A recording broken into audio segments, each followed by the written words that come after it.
L'art de presque savoir, aujourd'hui dans Presque un mot savant, rendez-vous au salon. Que l'on aborde les arts du 19e siècle, la question du salon devient incontournable. Nous allons donc faire un petit voyage dans l'histoire du salon.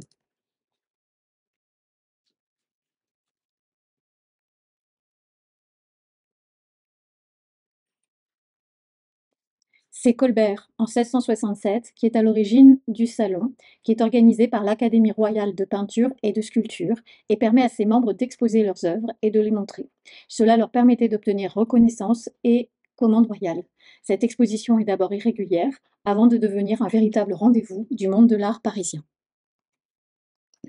L'Académie royale de peinture et de sculpture est fondée en 1648 sous Louis XIV. Elle permet aux artistes de s'organiser, de valoriser leur travail tout en s'éloignant des systèmes corporatifs hérités du Moyen Âge. Pour Colbert, il s'agit aussi de mettre en place un certain contrôle sur les arts et de les mettre au service du grand règne de Louis XIV.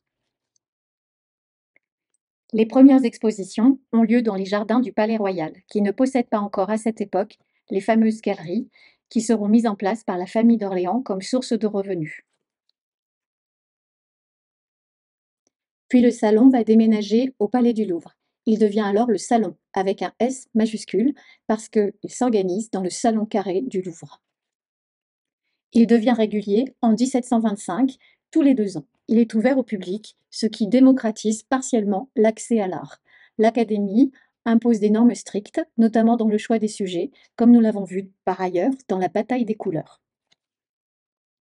La régularité du salon va donner naissance à la critique d'art. La première date de 1699, un recueil en 3 volumes intitulé Description des peintures, sculptures et estampes exposées dans la Grande Galerie du Louvre dans le mois de septembre 1699.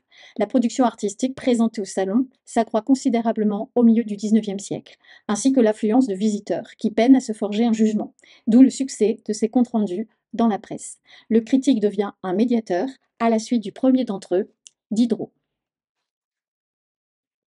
Diderot va devenir l'une des figures emblématiques de la critique d'art. On ne peut penser la critique sans penser à Diderot.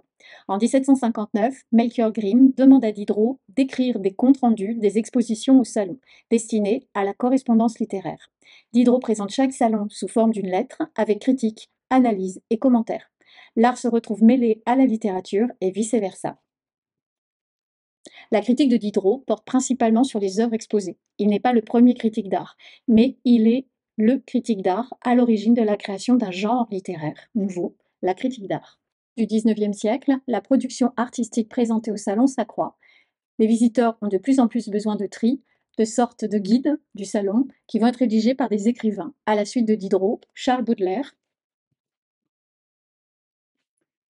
ou encore Théophile Gautier,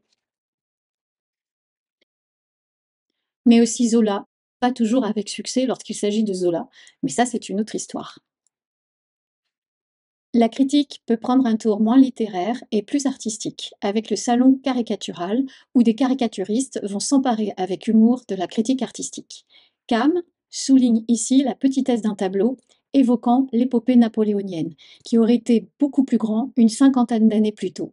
Tellement petite, cette toile, que désormais les grandes victoires napoléoniennes pourraient être cachées derrière une mouche qui se poserait sur le tableau. Bertal, quant à lui, va s'attaquer à un chef-d'œuvre de Carpeau, grand sculpteur du Second Empire, qui envoie son Ugolin au salon, chef-d'œuvre de son séjour à Rome. Bertal transforme l'un des enfants en table, sur lequel Ugolin dévore un autre de ses enfants. Jusque la Révolution française, le salon restera principalement accessible aux artistes de l'Académie. En 1791, sous la Révolution, le salon est ouvert à tous les artistes et non plus réservé aux académiciens. Il devient le salon des artistes français. Le pouvoir politique y reste très impliqué. Le salon est un lieu où se joue une forme de reconnaissance officielle par l'État. Tous les artistes? Et les femmes alors? La présence des femmes au salon avait toujours été limitée, puisqu'il faut appartenir à l'académie pour pouvoir exposer. Les statuts de l'académie limitent le nombre de femmes pouvant y accéder, donc par ricochet, le nombre de femmes présentes au salon est aussi limité. La Révolution leur donne un accès facilité. Les femmes seront de plus en plus nombreuses, malgré l'incapacité qu'elles auront à pénétrer l'école des beaux-arts, et donc à se former au métier d'artiste, à exposer au salon.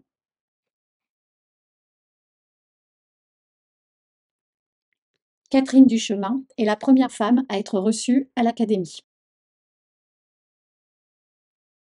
Elle sera suivie par d'autres femmes qui exposeront régulièrement au salon. C'est le cas d'Élisabeth Vigée-Lebrun avant la Révolution française. Angélique Manger sera l'une des premières femmes à oser la peinture d'histoire au salon. Ou encore Adélaïde Guillard, qui deviendra la portraitiste officielle des filles de Louis XV et qui expose au salon. Le salon reste jusqu'en 1848 le lieu de la reconnaissance officielle. Le nombre d'œuvres augmentant de façon considérable au XIXe siècle, le salon se retrouve un peu à l'étroit dans le salon carré du Louvre et déborde sur les autres galeries. Les crises et les contestations qui naissent partout en Europe en 1848 touchent aussi le salon. De nombreux artistes sont exclus par les jurys conservateurs. Dans la deuxième moitié du XIXe siècle, des tensions apparaîtront entre les artistes voulant s'avancer vers la modernité et les académiques empreints de tradition. La bataille des anciens et des modernes. En 1855, à l'occasion de la première exposition universelle à Paris, le salon va déménager dans le Palais de l'Industrie où il se tiendra jusque la destruction de celui-ci. Les tableaux sont à nouveau accrochés dans les galeries, à touche-touche, sur plusieurs mètres de hauteur. Une foule énorme s'y presse, notamment les jours de gratuité. Le salon est un véritable rendez-vous populaire. Les œuvres sont accrochées par ordre alphabétique de leur auteur, sans questionnement autour du genre ou du sujet. Ici la lettre B pour Paul Baudry. Avec quoi pourrait-on aujourd'hui comparer le salon du XIXe siècle? Il faudrait mélanger le Festival de Cannes, pour son impact médiatique, avec le Salon de l'agriculture, pour son côté populaire et politique. Le président de la République n'ira pas forcément au Festival de Cannes, mais il ira au Salon de l'agriculture. Le salon, c'est un moment politique. Mais comment entrer au salon? La première des solutions, avoir le Grand Prix de Rome. C'est le cas de François Jouffroy, Grand Prix de Rome depuis les années 1830 et auteur de hauts reliefs sur la façade de l'Opéra Garnier. Vous pouvez aussi aller au salon après l'obtention d'une récompense. Oui, le salon est un concours et ici, la médaille de première classe de Jean-Paul Laurens lui permet par la suite d'envoyer toutes ses œuvres au salon. On peut aussi entrer au salon grâce à la Légion d'honneur. C'est pour cela qu'en 1901, on demande pour le peintre Paul Cézanne, qui n'avait jamais été au salon, la Légion d'honneur. La réponse du ministre des Beaux-Arts, jamais. Pour ce fou de Cézanne, jamais. Demandez-la moi pour n'importe qui, mais pas pour lui. Bref, si vous n'avez pas le sésame magique, il va vous falloir passer par le jury qui sélectionne les œuvres. Les voici votant ici, dans un tableau de Gervex, à Cannes ou parapluie levé, pour choisir, en suivant les critères enseignés par l'École des Beaux-Arts, les tableaux qui sont dignes d'entrer au salon. Les tableaux qui attendent l'avis du jury ou qui ont déjà été refusés. Gervex est représenté sur la gauche de l'image, ainsi que le célèbre peintre Puvis-Chavannes, qui est aux écritures.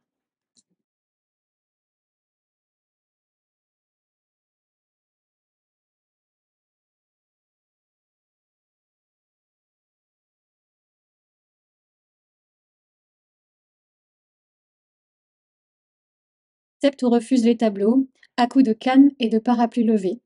Des hommes, d'un certain âge, pour beaucoup affichant leur légion d'honneur, et qui finalement travaillent pour eux-mêmes. Pourquoi changer un système qui les sert eux-mêmes?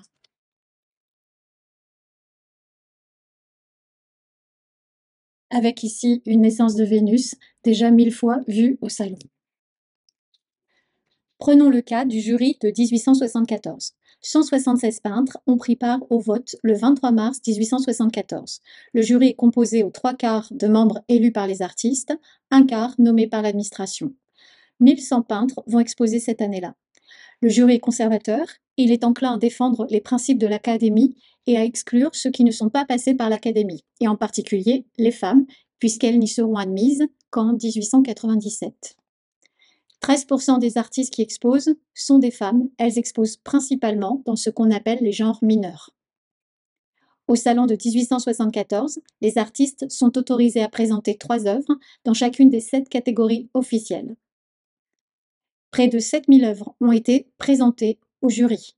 Le catalogue répertorie 1843 peintures, dont 663 exemptées, 2205 ayant été refusées. En 1863, tellement d'œuvres sont refusées au Salon que la grogne s'organise.